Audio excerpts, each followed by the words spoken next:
Ruhaan Saanvi episode 10। अब next. सामने बहुत सारे आदमी खड़े थे और उनके बीच खड़ी थी सानवी, जिसे रस्सी से बांधकर रखा हुआ था।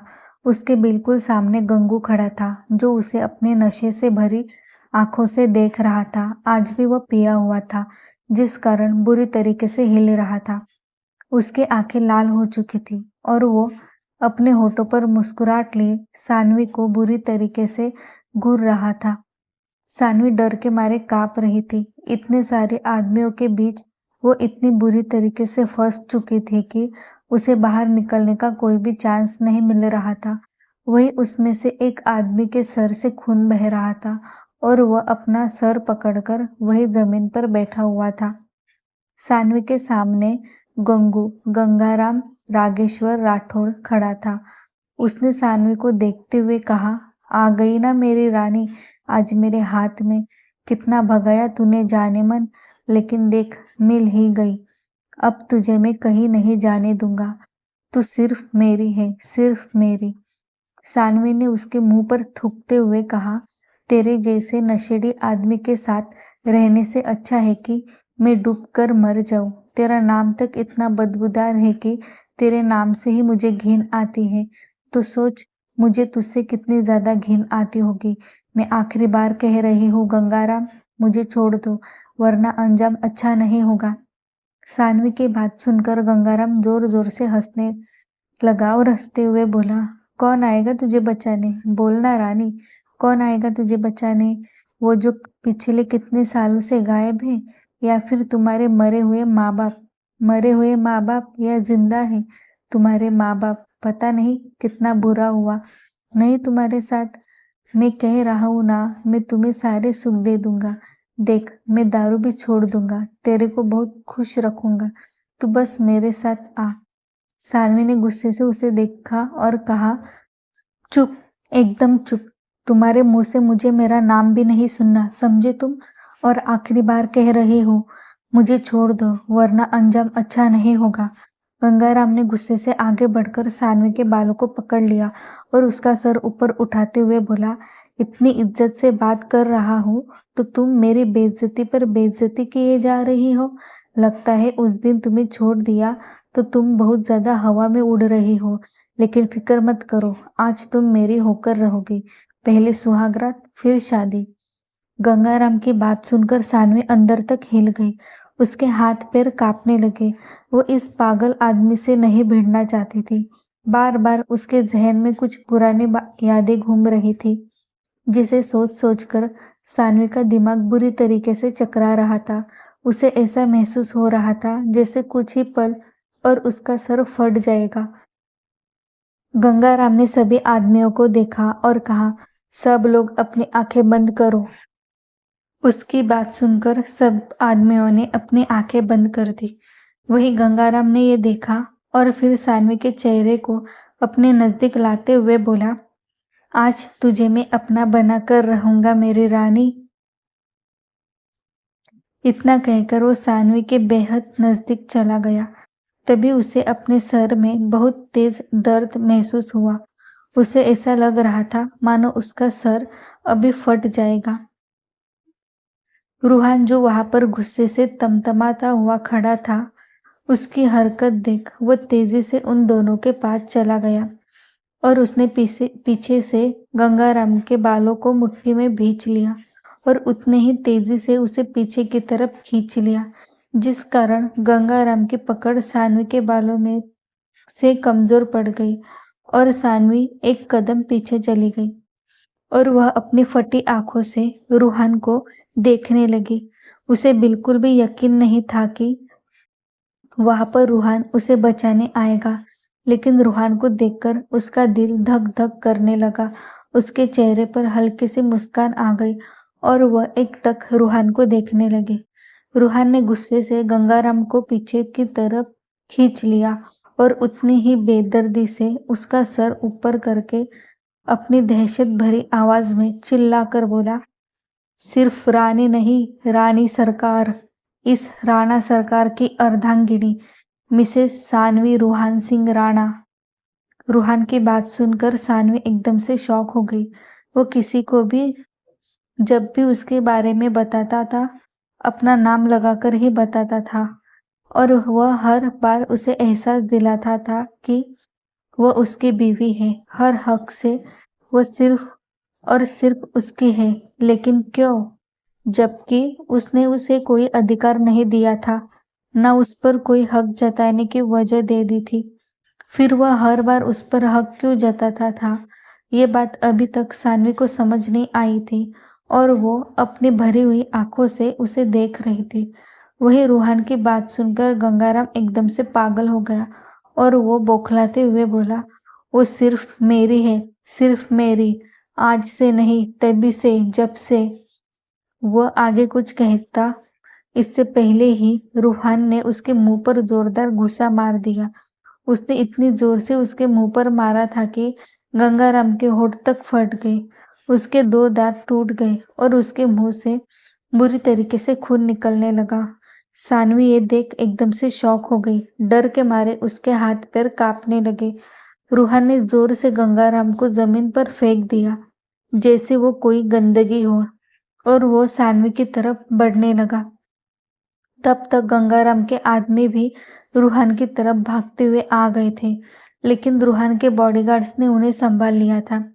रूहान ने सानवी की तरफ देखा तो वह अभी भी उसे ही देख रही थी, जिसे देख रूहान के आंखों में जो अब तक खून उतर आया था, उसके चेहरे पर थोड़ा सा सुकून आ गया और उसने सानवी के गाल पर हाथ रखकर उसे प्यार से सहलाते हुए बोला, अपने दीवानगी भरी आवाज में पूछा, तुम ठीक तो हो ना माऊ? तुम्हें कहीं चोट तो नहीं लगी? सानवी अपनी पलकें झपकाकर उसे बार बार देख रही थी, जिसे देख रूहान ने उसे फिर से पूछा, माऊ, तुम ठीक हो ना बच्चा? कुछ तो बोलो, मैं वेट कर रहा हूं तुम्हारे जवाब का। सानवी उसे अपलक देखे जा रही थी। उसके मुंह से कुछ भी नहीं निकल रहा था। उसका गला बुरी तरीके से भर आया था। उसे बहुत ज्यादा रोना आ रहा था। इतने सालों बाद किसी ने पहली बार उसके लिए आवाज उठाई थी। उसे बचाने के लिए आज कोई तो आया था। आज तक सिर्फ लोगों से बचते और छुपते आई थी, लेकिन रूहान ने उसकी जान बचाई थी और उसका मान सम्मान भी। इस वक्त सानवी का दिल और दिमाग पूरी तरीके से हिल चुका था। तभी किसी ने रूहान को पीछे से पकड़ लिया, जिसे देखकर रूहान का चेहरा फिर से गुस्से से भर गया और उसने अपने गर्दन को डरावनी तरीके से मोड़ दिया तो देखा वहां पर गंगाराम का आदमी खड़े थे, जो 1-2 नहीं लगभग 5-6 थे। जिसे देख रूहान ने एक हाथ से एक आदमी की गर्दन पकड़ी और दूसरे हाथ से दूसरे आदमी का हाथ, और फिर एक झटके में घूमकर उन्हें जमीन पर पटक दिया। उसने इतनी जोर से घुमा दिया था कि जिसकी गर्दन रूहान के हाथ में थी वो टूटकर एक तरफ झुक गई थी और वही दूसरे आदमी का हाथ भी टूट चुका था और वो बुरी तरीके से चिल्ला रहे थे। उनकी हालत देख बाकी आदमी भी रूहान की तरफ दौड़ पड़े। रूहान ने बुरी तरीके से उन्हें मारना पीटना चालू कर दिया था। वो अपने बेदर्दी पर उतर आया था, बुरी तरीके से तबाही मचा रहा था। किसी का हाथ तोड़ रहा था तो किसी का पैर तोड़ रहा था। उसका कोट कब का निकल कर जमीन पर पड़ा हुआ था और उसके शर्ट में उसकी उभरी हुई बॉडी इतनी ज्यादा हसीन और कातिलाना लग रही थी कि कोई भी रूहान को देखता तो बस अपनी जान उस पर वार देता। सानवी भी एकटक उसे देखे जा रही थी। वो इतनी ज्यादा कातिलाना लग रहा था। रूहान ने सबको बुरी तरीके से मार दिया था। चारों तरफ सिर्फ खून और खून ही था। उसे ऐसे देख सानवी इतना ज्यादा घबरा गई थी कि वो बुरी तरीके से डर रही थी। उसे यकीन नहीं आ रहा था जो आदमी उसके सामने खड़ा है वो इतना ज्यादा बेदर्द और निर्दयी है। वो जितना कातिलाना लग रहा था उससे कहीं ज्यादा डरावना लग रहा था। उसे देखकर ही दहशत का एहसास हो रहा था। उसके बॉडीगार्ड्स देव और ब्राउन भी साइड हट गए थे क्योंकि उन्हें पता था अब उनका किंग बॉस रुकने वाला नहीं था। वही गंगाराम भी एक जगह गिरा हुआ था, अपनी फटी आंखों से रूहान को देख रहा था। रूहान ने जोर से एक आदमी को जमीन पर पटकते हुए चिल्लाकर जुनून से कहा, वो सिर्फ मेरी है, सिर्फ मेरी, उस पर सिर्फ मेरा हक है, वो मेरे जीने की वजह है। मोहब्बत का हमें कुछ पता नहीं, बस वजूद है मेरा वो। रूहान की बात सुनकर गंगाराम अपनी जगह पर खड़ा हो गया और उसे देखते हुए बोला, छोड़ूंगा नहीं तुम्हें। हो कौन तुम? रूहान ने अपनी गर्दन को झटका दिया, जिस कारण उसके बालों में आए हुए पसीने की बूंदें चारों तरफ उड़ने लगी, जिस कारण वो बेहद ही कातिल और हैंडसम लग रहा था। फिर उसने अपने हाथों को और अपने गर्दन को बुरी तरीके से मरोड़ दिया, जिस कारण उसके हड्डियों में से आवाज आने लगी। वो आवाज इतनी ज्यादा डरावनी थी कि सब लोग घबराकर पीछे हो गए। सानवी भी डर से पीछे की तरफ खिसकने लगी। गंगाराम डर से वहां से भागते हुए बोला, छोड़ूंगा नहीं तुम्हें। एक बात याद रखना, वो रानी सिर्फ मेरी बनेगी, सिर्फ मेरी। उसकी बात सुनकर रूहान उसके पीछे भागते हुए बोला, वो रानी बन चुकी है, कब की बन चुकी है, और सिर्फ रूहान राणा की बन चुकी है, और मेरी आखिरी सांस तक वो सिर्फ रूहान राणा की रानी बनकर रहेगी। यह बात पूरी दुनिया को जाननी ही पड़ेगी, बस कुछ महीने और। इतना कहकर रूहान रुक गया और फिर अपनी जेब में से बंदूक निकालकर उसने गंगाराम के सर के पीछे इस तरह निशान लगाया, जिसे गंगाराम जो को जैसे ही गोली लगी वो जमीन पर गिर पड़ा। लेकिन रूहान ने इस तरह से गोली लगाई थी कि वह मरा नहीं था, लेकिन उसके सर की नस डैमेज हो गई थी, जिस कारण अब वह सिर्फ पागल बनने वाला था। रूहान ने बंदूक को अपनी जेब में रखा और सानवी की तरफ बढ़ने लगा। सानवी ने जब रूहान को अपनी तरफ आता हुआ देखा तो बुरी तरीके से घबरा गई और घबराते हुए पीछे की तरफ सरकने लगी। सानवी को घबराता हुआ देख रूहान ने अपने हाथों की मुट्ठियां बनाई और उसे देखते हुए जोर से बोला, हिलने की कोशिश भी मत करना सानू बेबी, वहीं पर खड़ी रहो। लेकिन सानवी इतनी ज्यादा डरी हुई थी कि उसे देखने भर से भी उसे अपने शरीर में कंपन सी महसूस हो रही थी और वह अपने कदम पीछे लेते हुए जोर जोर से अपना सर ना में हिला रही थी, जिसे देख रूहान ने अपने कदम तेज किए और उसकी तरफ जाने लगा। सारे बॉडीगार्ड्स एक तरफ खड़े हो गए थे। ब्राउन और देव भी घबराया हुआ उन दोनों को देख रहा था। आज पहली बार रूहान को ऐसा चेहरा उनके फैमिली में से किसी के सामने आया था, और वो और कोई नहीं, उसकी अपनी बीवी थी, जिसके लिए वह हद से ज्यादा पागल होता जा रहा था।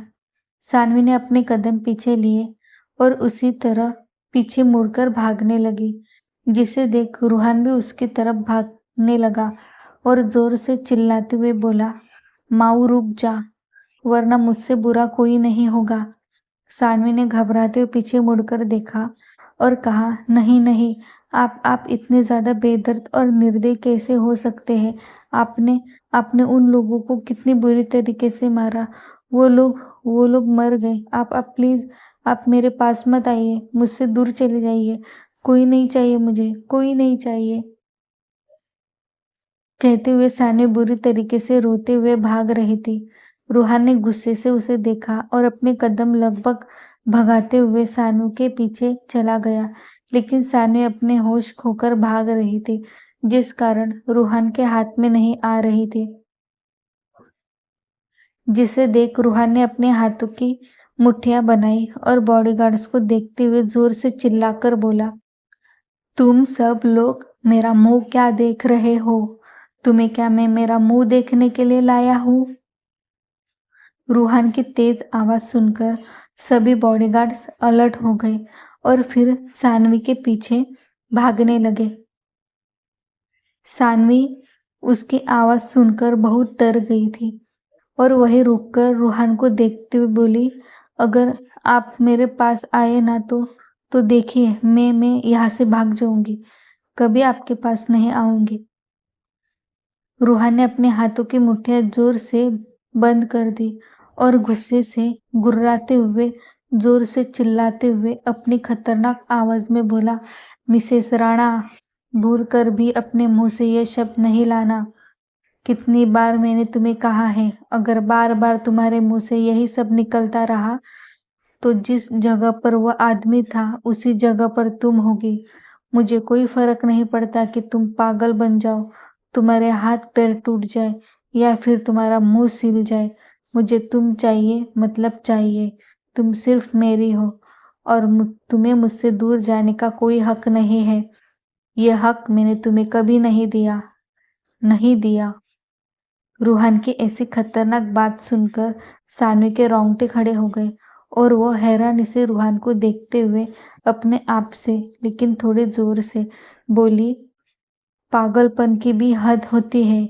इतना पागलपन, इतना जुनून, इतनी दीवानगी।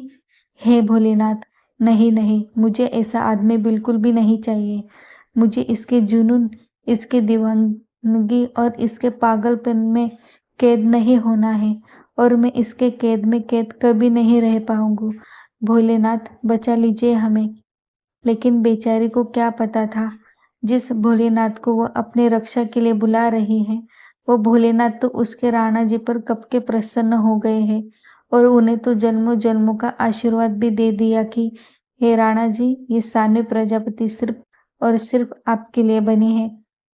सानवी की बात सुनकर रूहान जोर से चिल्लाते हुए जोर जोर से हंसने लगा, जिसे देख सानवी की हालत खराब होने लगी। उसे ऐसा महसूस हो रहा है जैसे उसकी सारे बदन की हड्डियां टूट गई हो और उसके शरीर में कोई जान ही ना बची हो। रूहान हंसते हुए रुक गया और अपने कदम धीरे करते हुए सानवी की तरफ बढ़ने लगा, जिसे देख सानवी ने अपने आसपास नजरें घुमाई तो वो अभी बुरी तरीके से फंस चुकी थी, क्योंकि चारों तरफ से उसे बॉडीगार्ड्स ने घेर लिया था और उसे अब वहां से भागने का कोई भी रास्ता नहीं बचा था। जिसे देख सानवी एकदम से हैरान हो गई और रूहान को देखने लगी। तब तक रूहान उसके नजदीक आकर खड़ा हो गया था। रूहान सानवी के बिल्कुल नजदीक जाकर खड़ा हो गया। उन दोनों के बीच बिल्कुल भी गैप नहीं था। रूहान को अपने इतने नजदीक देख सानवी बुरी तरीके से कांपने लगी, जिसे देख रूहान अपना एक हाथ उसके कमर पर रखा और उसे कमर से पकड़कर अपनी तरफ खींच लिया, जिससे सानवी उसके सीने से जा टकराई। फिर रूहान ने उस अपना हाथ ऊपर करके 2 उंगलियों को गोल घुमा दिया, जिसे देख सारे बॉडीगार्ड्स वहां से दूर चले गए। देव और ब्राउन भी पीछे मुड़कर अलग अलग दिशा में जाकर खड़े हो गए। जैसे ही रूहान को ये एहसास हुआ कि अब वहां पर सिर्फ वो दोनों ही है, रूहान ने सानवी के ठुड्डी को पकड़कर उसका चेहरा ऊपर कर दिया और फिर उसके आंखों में देखते हुए अपने भारी भरकम दबंग आवाज में खतरनाक तरीके से बोला, तुम्हें मुझसे दूर जाना है माऊ? हम माऊ, से समथिंग माऊ। रूहान का खतरनाक लहजा देख सानवी को बहुत रोना आ रहा था। उसने अपनी डबडबाई आंखों से उसे देखते हुए हाँ में इशारा किया, जिसे देख रूहान ने उसे देखकर एक क्रूर मुस्कान दी और उसके होठों पर अपने होठ रख दिए और उसे पैशनेटली चूमने लगा। रूहान की किस बहुत ज्यादा वाइल्ड थी, इतनी कि सानवी को अपने होठों में और पूरे मुंह में दर्द महसूस हो रहा था, जिस कारण वो रूहान से छूटने की कोशिश कर रही थी, लेकिन रूहान ने उसे बहुत कसकर पकड़ा हुआ था। लगभग 5-10 मिनट बाद जब सानवी की सांसें इस कदर उखड़ने लगी कि उसे लगभग बेहोशी की हालत में होने को आ गई थी, सानवी को ऐसा लगा जैसे अब उसकी सांसें ही रुक जाएंगी, लेकिन तभी रूहान ने उसे छोड़ दिया। जैसे ही रूहान ने उसे छोड़ा, सानवी गहरी गहरी सांसें लेने लगी। वो सांस लेने के लिए स्ट्रगल कर रही थी, जिसे देख रूहान ने उसके पीठ को हल्के हाथों से रब करना शुरू कर दिया, जिस कारण सानवी को बहुत बेहतर महसूस होने लगा और कुछ ही पल में वो नॉर्मल हो गई। इस वक्त उसका पूरा चेहरा बुरी तरीके से लाल पड़ चुका था और होठ सूज गए थे। जैसे ही सानवी नॉर्मल हुई, रूहान ने उसके गालों को अपने सख्त अंगूठे से सहलाते हुए फिर से अपने सख्त लहजे में खतरनाक तरीके से पूछा, माऊ, क्या तुम्हें मुझसे दूर जाना है? बताओ मुझे, तुम मेरे कैद से, इस रिश्ते से आजाद होना चाहती हो? रूहानी इतनी खतरनाक तरीके से कह रहा था कि सानवी की आत्मा तक हिल गई और वह अपना सर नामे हिलाते हुए बोली, किस बेवकूफ ने आपको ये कहा? बिल्कुल भी नहीं। आप तो मेरे पति हैं राणा जी। मैं आपको छोड़कर कैसे जा सकती हूँ राणा जी? राणा जी, आप तो मेरे राणा जी हैं, है ना? आप कैसे सोच सकते हैं कि मैं आपसे दूर जाने की कोशिश भी करूँगी? बिल्कुल भी नहीं राणा जी। सानू के मुँह से बार-बार राणा जी सुनकर रूहान का दिल ज़ोरों से धक-धक करने लगा और उसने सानवी के होठों को धीरे से स्मूच करते हुए कहा, इस बेवकूफ़ ने कहा था मुझे, लेकिन लगता है अब इस बेवकूफ़ को अच्छे से अक्ल आ गई है। अगर नहीं, तो मेरे पास इससे भी बेहतर तरीका है समझाने का। इतना कहकर रूहान ने उसे क्रूर मुस्कान दी, जिसे देख सानवी एकदम से हड़बड़ा गई और रूहान के सीने में छुप गई। इस उसकी हरकत देख रूहान ने भी उसे अपने बाहों में भर लिया और बेहद डरावने तरीके से मुस्कुराते हुए अपने मन में बोला, तुम सिर्फ मेरी हो, सिर्फ मेरी। तुम्हें मुझसे दूर जाने का ख्याल भी अपने ज़हन में लाना पाप है, समझी तुम? और मैं चाहता हूँ ये पाप तुम्हारे हाथों कभी ना हो, वरना तबाही मचा दूंगा, तबाही। तुमने जो मेरा ये रूप देखा है, ये तो बस पहली सीढ़ी थी और भी कुछ देखना बाकी है तुम्हें माऊ। अगर मेरे बेदर्दी और बेरहमी का तुम्हें पता लग गया, तो तुम मुझसे दूर जाने की क्या ऐसे सोचने भर से भी काँप जाओगी। जैसे ही सानवी रूहान के सीने से लगी, उसकी थरथराहट कम हो गई, जिसे महसूस कर रूहान ने उसे अपने गोद में उठा लिया और फिर शान से चलते हुए आगे बढ़ने लगा। सानवी का चेहरा अभी भी रूहान के सीने में छुपा हुआ था। रूहान ने लाकर सानवी को गाड़ी में बैठा दिया और फिर देव को मैसेज कर दिया। वैसे ही सब लोग आकर गाड़ी में बैठ गए और फिर उनकी गाड़ियां वहां से हवा से बातें करते हुए जाने लगी। सानवी चुपचाप अपना सर झुकाकर बैठी हुई थी। उसे ऐसे देख रूहान ने उसके हाथों को रब करते हुए प्यार से पूछा, तुम ठीक हो बाबू? सानवी ने अपनी पलकें उठाकर रूहान को देखा और फिर धीरे से बुदबुदाते हुए बोली, इतना डराने के बाद अब आकर मुझसे पूछ रहे हैं कि मैं ठीक हूं कि नहीं? भेड़िया कहीं का। इसे तो इसी जंगल में छोड़ देना चाहिए ताकि फिरता रहे आऊं आऊं करते हुए। आया बड़ा मुझे डराने वाला। कहते हुए सानवी मुंह बिगाड़कर फिर से नीचे देखने लगी। रूहान ने पार्टीशन ऑन कर दिया और उसके पैरों को पकड़कर उसे सीधा सीट पर गिरा दिया। सानवी ने हैरानी से उसे देखा, तब तक रोहन उसके ऊपर चढ़ गया था। उसने सानवी के दोनों हाथों को पकड़ लिया और उसे सर के ऊपर रखकर फिर दूसरे हाथ से उसके गर्दन को ऊपर उठाकर हल्का सा टेढ़ा कर दिया और उसके गर्दन पर जोर से काट लिया। रूहा ने इतनी जोर से काट लिया था कि सानवी जोर जोर से चिल्लाने लगी। आगे बैठे देव और ब्राउन उसकी चिल्लाहट सुनकर घबरा रहे थे। दोनों के माथे पर पसीना आया हुआ था। पता नहीं पीछे क्या चल रहा है। दोनों के दिमाग में बस यही चल रहा था। वहीं जब रूहान का मन भर गया, उसने हल्के से सानवी की गर्दन को छोड़ दिया और फिर उस पर चूमते हुए सानवी को देखते हुए दीवानगी से बोला, पता है तुम्हारी ये बातें मुझे क्यों अच्छी लगती है? तुम बहुत क्यूट हो माऊ। इतना कहकर रूहा ने उसके होठों को जोर से स्मूच कर दिया, जिससे सानवी रोने लगी, क्योंकि रूहा ने पहले से उसके होठों को इतनी बुरी तरीके से सुझा दिया था कि अब उसके ऐसे बार बार स्मूच करने से उसके काफी ज्यादा दर्द होने लगा था।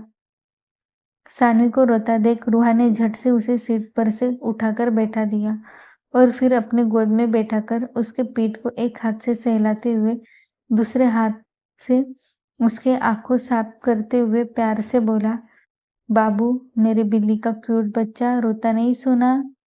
देखो अब मैं तुम्हें कोई किस नहीं करूंगा, ओके? अब शांत हो जाओ। सानवी ने बेचारा सा मुंह बनाकर उसे देखा और फिर उसके सीने पर अपने मुक्के से मारते हुए बोली, आप बहुत बुरे हैं राणा जी, बहुत बुरे हैं। कितनी जोर से काटते हैं आप। आप सच में भेड़िया हैं, डरावने भेड़िया, काली आंखें वाले भेड़िया, हौसी भेड़िया। मुझे काट काट कर ही आधा कर दीजिए। रूहा ने उसकी बात सुनी और फिर उसके हाथों को पकड़कर खतरनाक मुस्कान अपने होठों पर लिए बोला, 4 बार बेबी, 4 बार। पहले तो सानू को समझ नहीं आया कि रूहान किस बारे में बात कर रहा है, लेकिन जब उसे समझ आया, उसने झट से अपने होठों पर हाथ रखा और फिर उसे उंगली दिखाते हुए बोली, अगर आपने ऐसा-वैसा कुछ भी किया ना, तो इस बार आप देख लीजिएगा मैं क्या करती हूँ। सानवी की बात सुनकर रूहान ने उसके कमर को हल्का-सा जोर दे दिया, जिस कारण सानवी के दोनों हाथ उसके कंधे पर आ गए। रूहान ने उसे देखकर अपने होठों पर तिरछी मुस्कुराहट लिए बोला, "दिखाओ ना माऊ, मैं तो यहाँ देखने के लिए बेचैन पड़ा हूँ, सिर्फ तुम्हें देखने के लिए।" रूहान की ऐसी बातें सुनकर सानवी का रोम-रोम खड़ा हो गया। उसके होठ हल्के-हल्के काँपने लगे और चेहरा बुरी तरीके से लाल होने लगा, जिसे देख रूहान को काफ़ी अच्छा महसूस हो रहा था। वो उसे और ज़्यादा परेशान करना चाहता था, लेकिन उसकी हालत देखते हुए उसने अपने विचार को वहीं पर लगाम दिया और उसका सर पकड़कर अपने सीने पर रखकर उसके सर को थपथपाने लगा। उसके ऐसे करने पर सानवी को बहुत अच्छा महसूस हो रहा था और वह कुछ ही पल में नींद के आगोश में चली गई। वो किसी बिल्ली के बच्चे की तरह उससे लिपटी हुई थी, जिस कारण वो इस वक्त बहुत मासूम और प्यारी लग रही थी। रूहा ने उसके माथे को चूम लिया और फिर अपना फ़ोन निकालकर वीरेन को मैसेज कर दिया। Phone conversion. रूहान, कुछ पता चला? वीरेन, नहीं, अंकल ने वार्निंग दी है, इन्वेस्टिगेशन नहीं करनी है, वरना अंजाम अच्छा नहीं होगा। रूहान, कुछ भी हो जाए लेकिन इन्वेस्टिगेशन रुकनी नहीं चाहिए वीरेन। और एक बात याद रखना, अगर जरूरत पड़े तो राणा सरकार का नाम यूज कर लेना, लेकिन मुझे माऊ के बारे में सब कुछ जानना है। दूसरी तरफ से वीरेन ने मैसेज सेंड किया, ओके मैं देखता हूँ। बेंगलोर, राणा पैलेस। इस वक्त वीरेन अपने कमरे में बैठा हुआ था और रूहान के कहे गए बात को सोच रहा था। सोचते हुए वो बालकनी में चला गया और किसी को फोन करके उससे बातें करने लगा। तभी उसकी नजर नीचे गार्डन में चली गई, जहां पर ज्योति गिरिजा जी के साथ बैठकर बातें कर रही थी। जैसे ही वीरेन ने ज्योति को देखा, उसके आंखों में चमक आ गई और वह अपने होठों पर तिरछी मुस्कुराहट लिए बोला, समझो तुम्हारा काम हो गया रूहान। कहते हुए वो कमरे से बाहर चला गया और गार्डन में आ गया, जहां पर इस वक्त गिरिजा जी और ज्योति बैठकर बातें कर रहे थे। ज्योति भले ऊपर ऊपर से मुस्कुरा रही थी, लेकिन वह फिर भी उदास थी। उसकी उदासी उसके चेहरे पर से ही कोई भी जान ले, लेकिन फिर भी खुश रहने का दिखावा कर रही थी। वीरेन जाकर उन दोनों के पास बैठ गया और फिर गिरिजा जी को देखते हुए बोला, आंटी ये आप अच्छा नहीं कर रहे हैं, मुझे तो भूल ही गई। गिरिजा जी ने उसके बालों को खराब करते हुए कहा, अरे मेरे बेटे, ऐसे कैसे मैं तुम्हें भूल जाऊं? तुम तो काम में इतनी ज्यादा बिजी हो जाते हो कि अपने आंटी को भी भूल जाते हो। वीरेन ने मुस्कुराकर उन्हें देखा और कहा, हाँ, जब तक रूहान रहता है मुझे कहा कौन पूछता है। वह भी भाग गया। वैसे मैं सोच रहा था आंटी, क्यों ना कुछ दिनों के लिए उसके पास चला जाऊं। क्या आप चलेंगे मेरे साथ? गिरिजा जी ने उसे नम आंखों से देखा और कहा, मुझे भी उसकी बहुत याद आती है, लेकिन तुम्हें पता है ना, अगर मैं वहां पर गई तब भी कोई फायदा नहीं होगा, क्योंकि वह लड़का तो 2 मिनट के लिए मेरे पास बैठेगा तक नहीं। उसका काम ही कितना ज्यादा होता है। वीरेन ने अफसोस जताते हुए कहा, सच कहा आपने। वैसे अब सानवी भाभी भी वहां पर अकेली बोर हो जाती होगी नहीं? पता नहीं यह लड़का उससे टाइम देता भी होगा या नहीं। अगर हम चलते तो शायद भाभी को भी अच्छा लगता। गिरिजा जी ने एक नजर ज्योति को देखा और फिर वीरेन को, जिसे देख वीरेन ने अपनी पलकें झपका दी। उसका इशारा देख गिरिजा जी बोली, कोई बात नहीं, तुम एक काम करो, ज्योति को लेकर जाओ। वो भी तो यहाँ अकेली ही है, वहां जाएगी तो सानू बिटिया को भी अच्छा लगेगा। वीरेन ने एक नजर ज्योति को देखा और फिर गिरिजा जी से बोली, नहीं आंटी, वह कहाँ मेरे साथ आएगी। उसकी बात सुनकर ज्योति फटाक से बोली, अरे मैंने कब मना किया। मैं भी चलूंगी आपके साथ, मुझे भी सानू से मिलना है। वीरेन ने अपने होठों पर तिरछी मुस्कुराहट ली और फिर जल्दी से उसे छुपाते हुए बोला, ठीक है, फिर पैकिंग कर लो, हम शाम को निकलेंगे। ज्योति ने खुश होकर कहा, क्या सच में? वीरेन ने अपने कंधे उचका दिए और कहा, क्या भरोसा नहीं मुझ पर? ज्योति ने मुस्कुराकर उसे देखा और फिर गिरिजा जी को देखते हुए बोली, आंटी, मैं पैकिंग करने के लिए जाती हूँ। गिरिजा जी ने हाँ में सर हिला दिया, जिसे देख ज्योति भागते हुए वहां से चली गई। उसके जाते ही वीरेन ने अपने मन में कहा, बस ये बंदी मेरे हाथ लग जाए तो मेरा काम ही बन जाएगा। गिरिजा जी ने उसे देखते हुए कहा, क्या हुआ? तुम क्यों इतना ज्योति को घूर रहे हो? क्या चल रहा है तुम्हारा भाई? गिरिजा जी की बात सुनकर वीरेन ने मुस्कुराते हुए कहा, कुछ नहीं आंटी, वो कितने दिन से उदास है। उस दिन फोन भी लगा कर दिया था लेकिन उसकी बात नहीं हो पाई और फिर वो फोन भी तो यहीं पर छोड़कर गई है। इसलिए सोचा मेरा काम है, मैं जा रहा हूँ तो उसे लेकर चला जाता हूँ। वैसे भी यहाँ अकेले क्या करेगी? गिरिजा जी ने हाँ में सर हिलाया और कहा, अपना ख्याल रखना और उसका भी। वीरेन ने हाँ कहा और वो भी थोड़ी देर गिरिजा जी से बात करके अपने कमरे में चला गया। यहाँ गिरिज जी कुछ काम के कारण पैलेस आए हुए थे। तभी उनकी नजर वीरेन, ज्योति और गिरिजा जी पर पड़ी।